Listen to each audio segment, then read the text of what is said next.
Did I just upgrade this major key from this comic book auction site? Stay tuned to see what comics I've picked up now from Infinity Comics.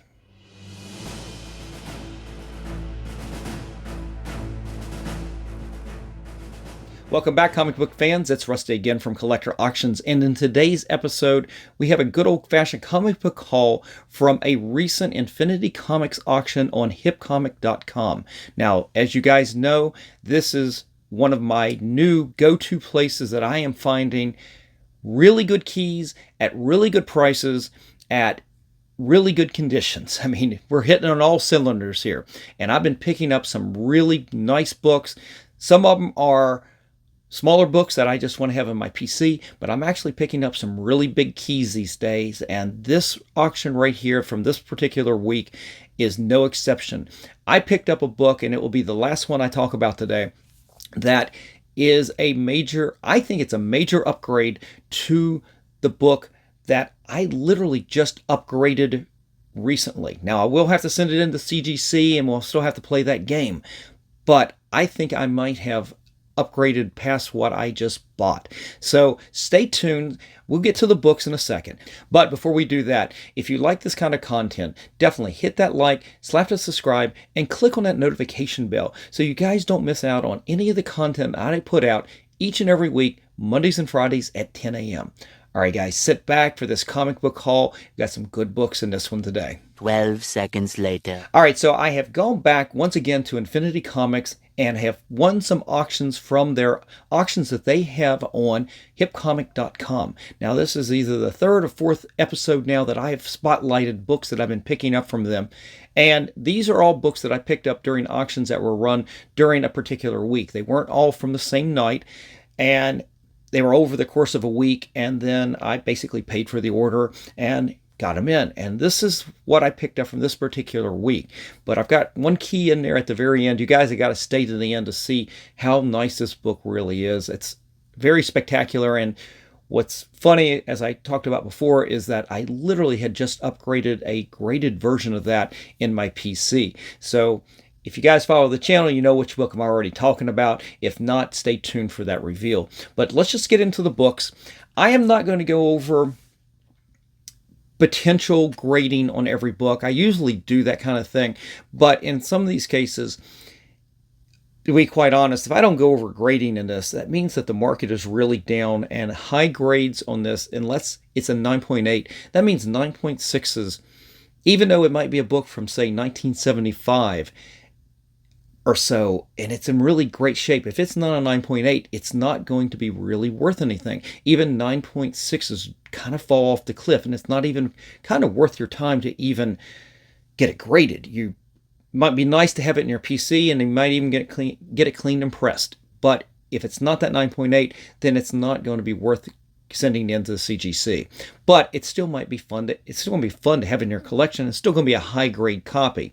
So let's just start with the first one, and this is a perfect example of this. This is from 1976. It is Black Goliath #1, a book that I never had, but I was a fan of this character in the Marvel 2-in-1 from the Project Pegasus storyline from, I believe it was Marv Wolfman, but it was George Perez and doing some of the covers, and you had John Byrne doing interiors, and it was taking the Thing. Ben Grimm, who went to Project Pegasus and worked for a little bit, and he kept teaming up on each issue with different heroes and maybe villains a little bit. But one of the issues was with Bill Foster, Black Goliath, who was in that Project Pegasus as well. So he was there.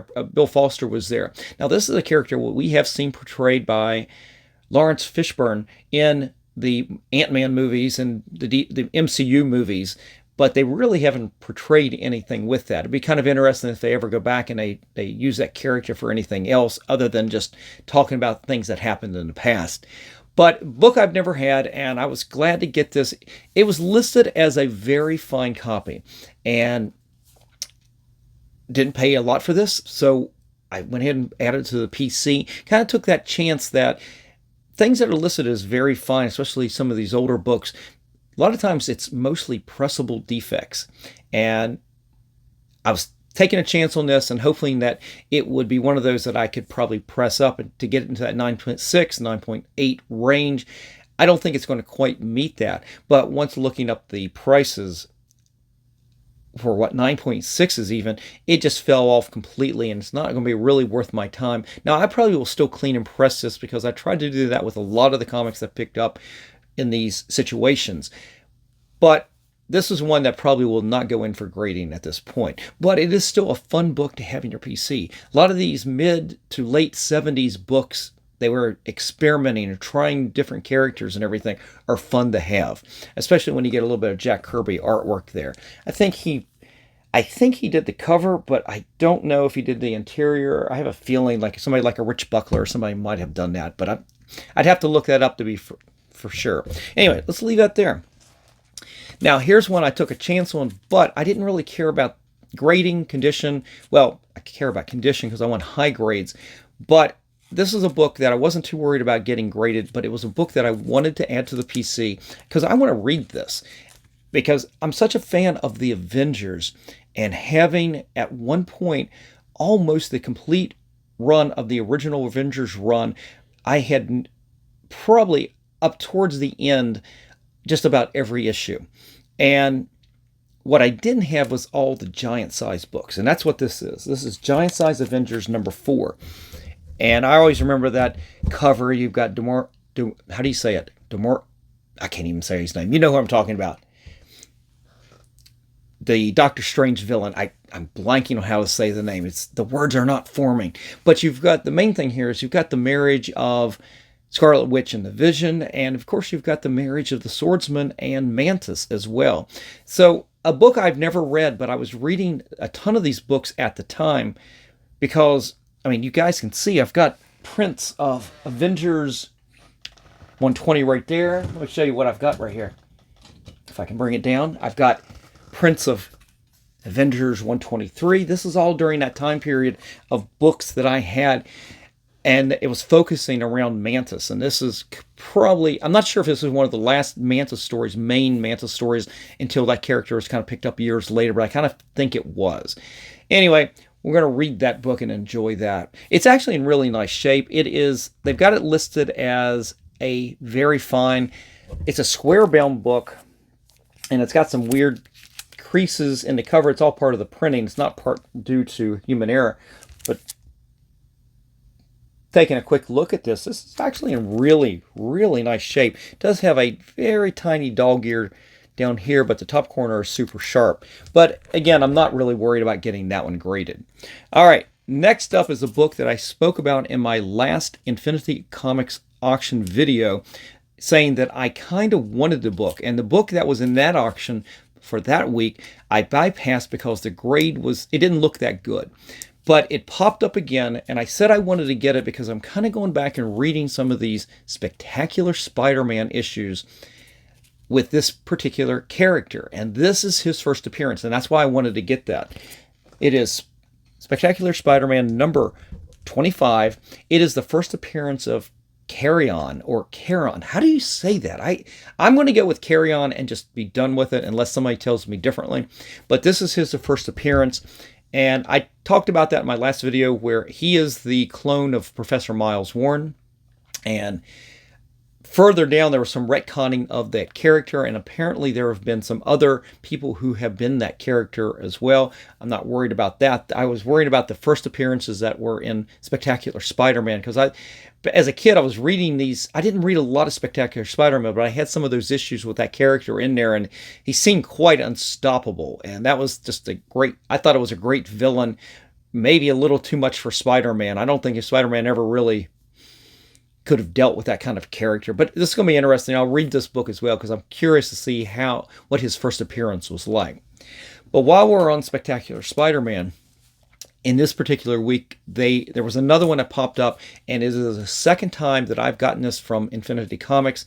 They've got this one listed as a Fine Plus, but I will tell you, this is a fantastic Fine Plus. It is Spectacular Spider-Man number 27. This is the first Daredevil by Frank Miller, and a book that at one point was really big, but it seems like people don't quite care as much as the years go on about a creator's first character. It seems like the only one I ever hear about is John Romita Sr.'s first Spider-Man on that issue of Daredevil. But I don't hear much ever talked about this anymore, but it's still a really good book. And they had it listed as a Fine Plus, but I will talk about grades on this. 9.2s fall around that $78 range. 9.4s even at $75. Now, these are recent sales in the last 2 to 3 months. 9.6s get you up to $139. Quite honestly, this is one that if you kind of wanted it in a PC, maybe it would have been smarter just to find yourself a 9.6 and then be done with it, if that's what you really wanted to do. Infinity Comics, I find that these books are in really nice shape, but a lot of them have these pressable defects, as I spoke about before, that gives you that opportunity for sometimes picking these up at lower prices with that opportunity to clean and press and possibly eke out maybe a 9.6 or a 9.8 on some of these. And a lot of these I'm picking up are older books, so they've got some potential in there if you can get that top grade like that. And for what I think are pretty reasonable prices, I think it's a reasonable risk to take on some of these like this. Otherwise, it's still a really nice high-grade copy as a raw if you don't want to get it graded. And it's one of those things that at some point you still sell these. It still has that key significance with Frank Miller on there. So there's that. And then I switched over to some books that are still high grade. It still has some potential, and we'll go over that as well. But these are books that I actually had. Some of these I actually had as a kid and I read. And this right here was one of those books. It is What If #2. What if the Hulk had retained the brain of Bruce Banner? I think that's how it says. Yeah. What if the Hulk had the brain of Bruce Banner? And great story. I think Herb Trimpe actually did the art in here, which was always kind of cool to see the artist who's associated with that character do that art, because it really feels like it's from those comics, from that timeline.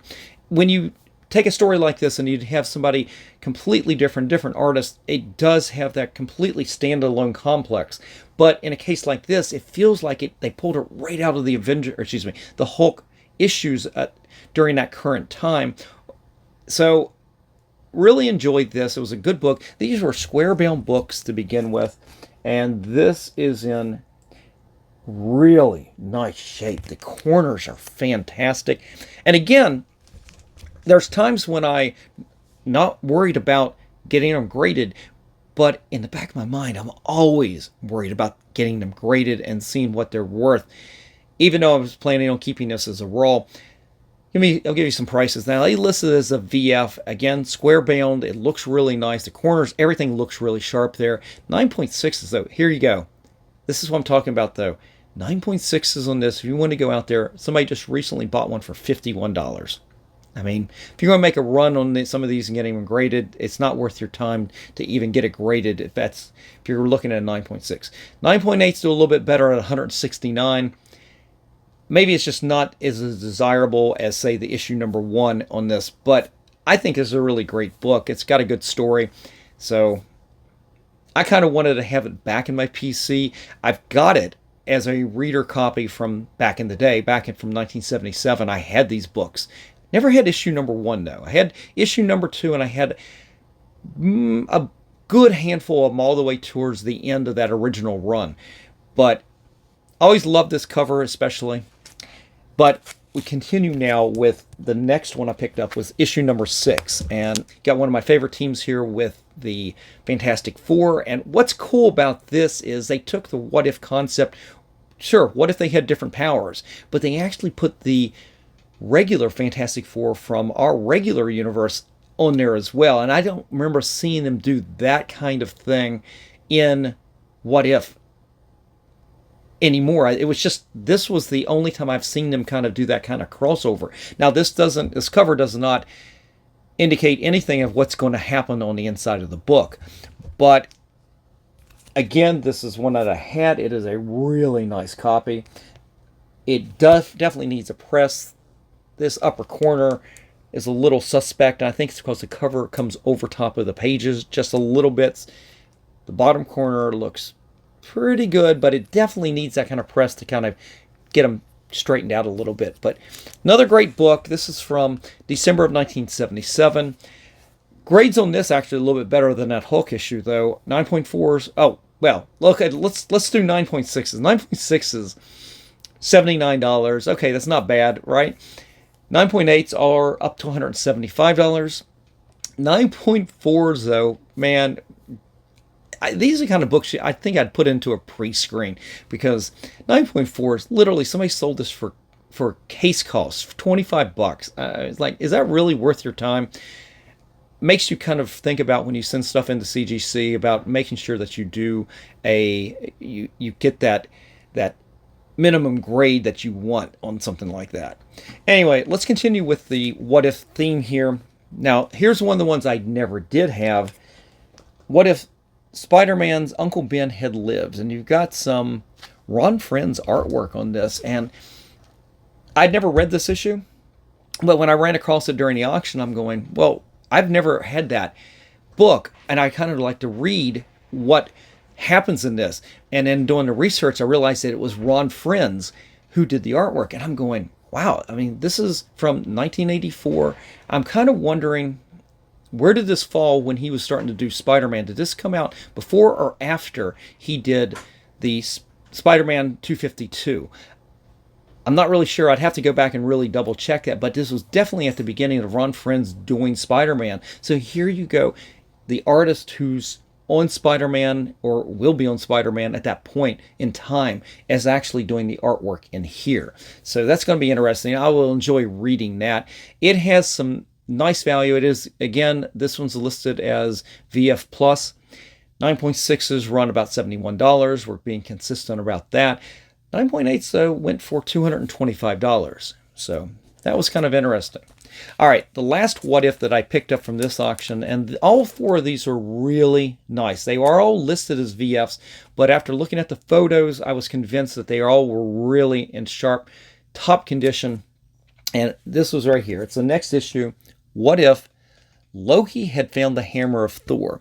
And it's one of those stories that I don't really care about the story or the interior. It was always about this Bill Sienkiewicz cover. This cover, when it came out in 1984, I'm still in high school.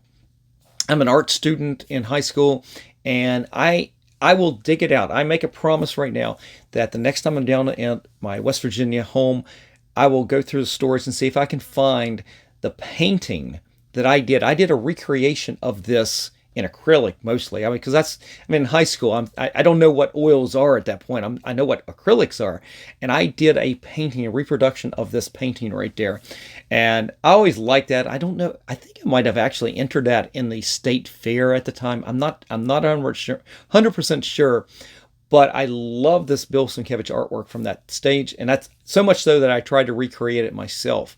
And quite honestly, I don't remember doing that a lot. I mean, to do a pen and ink and do a drawing or try to emulate your favorite artist is one thing, but then to actually do a painting, I think that's the only time I ever recall ever doing that kind of thing.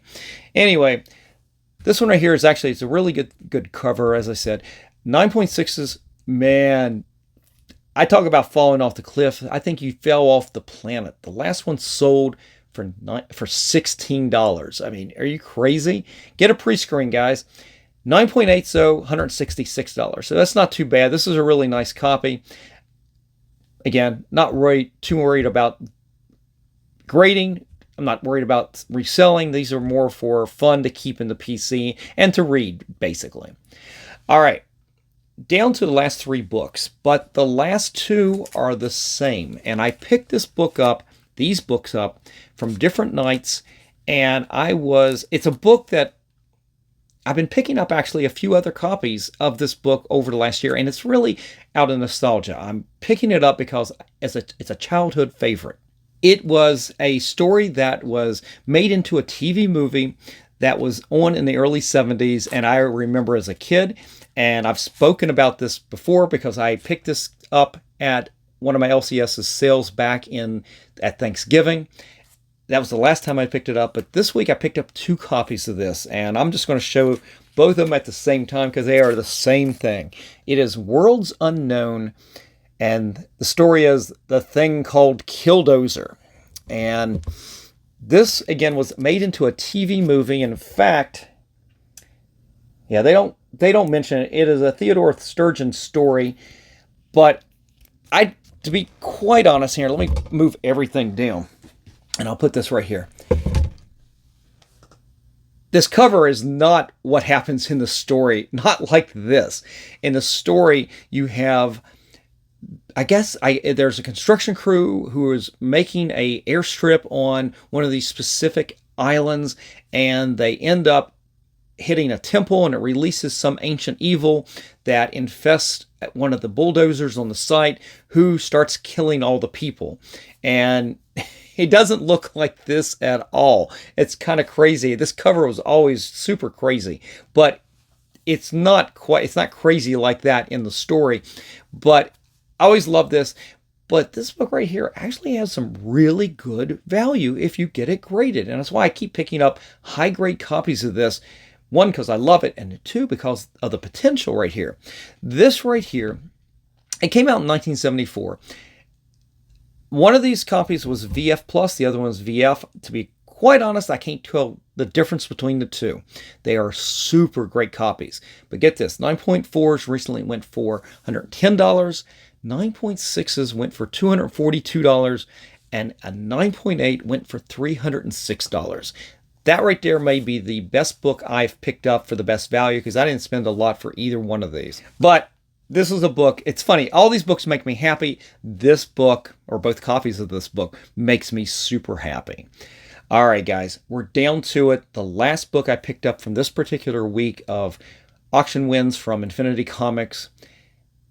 And it's kind of funny because in the last episode, depending on when this exactly airs, one of my last episodes, it was just a comic book haul, but my big thing was I just upgraded this book. Or I should say, I upgraded the grade of that book from an 8.0 to an 8.5. And I was so excited. I still am. I love that book. I love that book at that grade. But this popped up, and this is the thing I'm talking about with Infinity Comics, the auctions that they're having.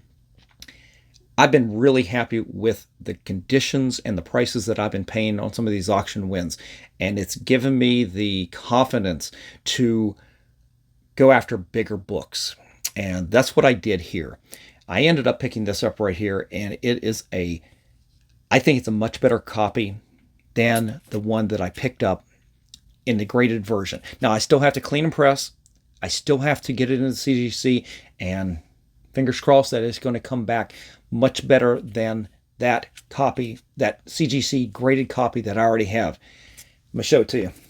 Again, here we go. Marvel Premiere, number 15, first appearance of Danny Rand as Iron Fist.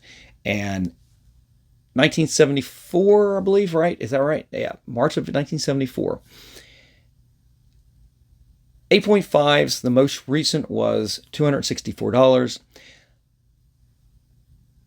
That's around that range of what I'm talking about, what I spent on that 8.5. But I think this is better. And I think this has potential to go above a 9.0. 9.0s have recently gone for $500. 9.2s, $585. And a 9.4 up to $625. This book has a lot of potential. This is a really nice copy. Now, I spent some money on this. We won't get into that. Maybe we'll talk about that once I get it cleaned and pressed, and we'll talk about the value of the book at that time when I get it back. But this right here might have been this is why, I go to Infinity Comics and I look for these books that I think, even if it can be a high price, but if it's really undervalued, I just continue buying undervalued books from Infinity Comics. And I've had some feedback that maybe I shouldn't be talking about Infinity Comics, that I'm poisoning the well for everybody. I'm going to be sending too many people there. Well, I don't know. You guys can let me know if you're going to Infinity Auctions and checking it out. But I'm not the only YouTuber who talks about them. But this is just part of the hobby. And if you guys start going there, maybe we'll even get even better books on there too. I don't know. But I couldn't be happier with this copy right here. And we'll see what happens. And that'll be an episode at some point. But guys, that's it. That's everything I picked up from this particular week from Infinity Comics and the auction wins that I have. Definitely leave me a comment in the comment section below. Let me know if you've got any of these books or if these are books you would want in your PC. And that's it for today, guys. Again, if you guys are ever interested, though, in anything that I have on the channel, whether it is a raw book or it's a graded book, definitely reach out to me at collectorauctions@yahoo.com or DM me on my Instagram account. You can also currently see what I have for sale right now in my eBay store or on my Shortbox page by clicking the links down below in the description of this video. So, guys, that's it. Enough of the sales pitch. I'm out of here. You guys have a great week, and I will see you for the next show. Just remember, every comic has a story.